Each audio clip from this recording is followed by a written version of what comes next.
তো লোহা কিংবা স্পোর্ট দিয়ে তার স্পর্শে চাহিদা মিটাইতে যে একটা মেয়ের জীবন চলে গেছে। হ্যালো, আসসালামু আলাইকুম। স্টার সুইচ চ্যানেল থেকে আপনাদেরকে জানাই আন্তরিক শুভেচ্ছা অভিনন্দন। আমি সাবির খান। দর্শক কেমন আছেন আপনারা? আশা করি ভালো আছেন। তো লোহা কিংবা স্পোর্ট দিয়ে তার স্পর্শে চাহিদা মিটাইতে যে একটা মেয়ের জীবন চলে গেছে। যে বিষয়ে কথা বলতে চাচ্ছি প্রিয় দর্শক, আমি একজন প্রবাসী নারী।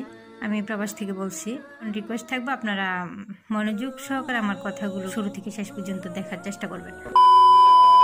আনুশকা এবং দিহান, এই বিষয়টা নিয়ে বেশ কিছুদিন যাবৎ আলোচনা হচ্ছে, সমালোচনা হচ্ছে। এগুলো শুনতে শুনতে অশান্তি লাগতেছে। একটা বিষয় নিয়ে একটা মেয়ে মারা গেছে, তার পরিবারকে সান্ত্বনা না দিয়ে, এটা সুস্থ কোনো তদন্ত না করে এটা নিয়ে সবাই শুধু বাড়াবাড়ি করছে, কিন্তু কেউ সত্যটা প্রকাশ করছে না। সত্যটা প্রকাশ করতে এত সমস্যা কেন আমাদের দেশের মানুষের? আমরা তো বিচার চাওয়ার মতো কোনো জায়গায় আমরা কার কাছে বিচার চাইবো? আমি একজন প্রবাস থেকে বলছি, এই বিচারগুলো খুব তাড়াতাড়ি হওয়া দরকার। এগুলো হইলে মানুষ একটু বুঝতো যে আসলে দেশে বিচার বলতে কিছু আছে। এটা আপনাদের কাছে আমার একটা প্রশ্ন থাকে যে একটা মেয়ের সাথে একটা ছেলে ফিজিক্যালি রিলেশন করলে কি একটা মেয়ে মারা যায়? আসলে এটা আমাদের বলতে খুব লজ্জা লাগে, খুব একটা লজ্জার বিষয়। এই বিষয়ে কথা বলতে চাইছিলাম না, তারপরও না বললে পারলাম না। ভুল ত্রুটি হলে ক্ষমা করবেন। তো আমার প্রশ্ন যে একটা ছেলে যদি একটা মেয়ের সাথে সম্পর্কই করে, দুজনের সম্মতিতে যদি সম্পর্ক হয়, রিলেশন হয়, তাহলে মেয়েটা মারা যাওয়ার কোনো প্রশ্নই আসে না। মেয়েটা মারা যাওয়ার পিছনে যে কোনো একটা কারণ আছে, যে কোনো একটা রহস্য আছে। সেই রহস্যটা কেন বের হচ্ছে না?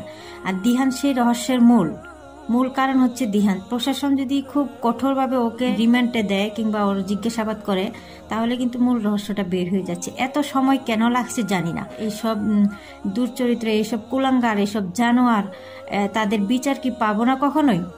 আমাদের এই ধর্ষণের বিচার কি দেশে কখনোই হবে না? কার কাছে এই প্রতিবাদ জানাবো?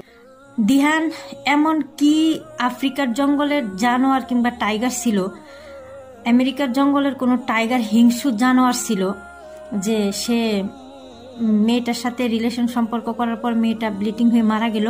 দিহানের বাবা মাকে বলি, আপনারা কেমন ছেলে দুনিয়াতে জন্ম দিয়েছেন, ছেলে আপনারা মানুষ করছেন, যে একটা মেয়ের সাথে রিলেশন সম্পর্ক করার পরে সে মারা গেল। তো লোহা কিংবা স্পোর্ট দিয়ে তাকে তৈরি করছেন আপনারা, যে তার স্পর্শে চাহিদা মিটাইতে যে একটা মেয়ের জীবন চলে গেছে। মেয়েটার মা ধারে ধারে কাঁদতেছে, ধারে ধারে ঘুরতেছে, কত জায়গায় মেয়েটার মা দৌড়াইতেছে, আবার বয়স নিয়ে রং তামসা করতেছে, বলে মায়ের বয়স বেশি, পুলার বয়স বেশি। তাহলে তারা যদি ছোটই হইতো এই সম্পর্কে জড়াইতে পারতো না।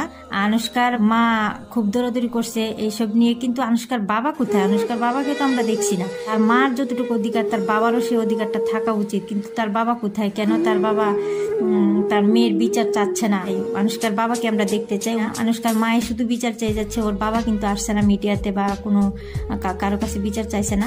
3 বন্ধুকে গ্রেপ্তার করছিল, কিন্তু করার পর তাদেরকে ছেড়ে দেওয়া হয়েছে। কিন্তু কেন? আপনারা তো সত্যতা এখনো পাননি, আপনারা মূল রহস্য এখনো বের করেনি। তাহলে তাদেরকে কেন ছেড়ে দেওয়া হলো? যে ছেলেদেরকে আপনারা ছেড়ে দিয়েছেন, কেন? তারা কি খুবই প্রভাবশালী? এটা কি আপনারা রাজনীতির মধ্যে চালিয়ে দিতে চাইছেন বিষয়টা? দিহানের বাবা এমন হয়তো কোনো প্রভাবশালী লোক, সেজন্য আপনারা দিহানের বাবার কোনো নিউজ বা দিহানের বাবা মার নিয়ে কোনো কথাবার্তা কেউ বলতেছে না। দিহানের অবশ্যই শাস্তি হোক, তার অবশ্যই তাকে কঠোরভাবে শাস্তি দেওয়া হোক। একটা বাবা মার প্রতি আবেদন, দাবি রাখবো যে আপনারা ছেলে মেয়েদের প্রতি নজর দেন। ছেলে মেয়েরা কোথায় যাচ্ছে, কি করছে, সেটা আপনারা একটু খেয়াল রাখেন। মন থেকে ভালোবাসুন, উপর দিয়ে কঠোর চোখে দেখে তাদেরকে একটু শাসন করেন।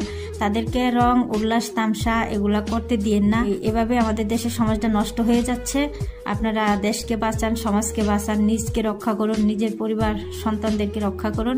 আসলে এইসব বিষয়ে কথা বলতে নিজেদের কাছে খুবই লজ্জা লাগে, তারপরে বলতে হয় বিচারের জন্য, সত্যটা প্রকাশের জন্য বলতে হয়। তো বললাম, যদি ভুল ত্রুটি হয় ক্ষমা করবেন। আর ছেলে মেয়েদেরকে অবশ্যই আপনারা ইসলামিক ভাবে মানুষ করার চেষ্টা করবেন।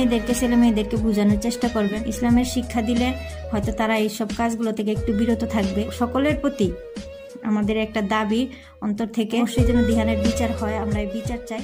আল্লাহ হাফেজ, ভালো থাকবেন।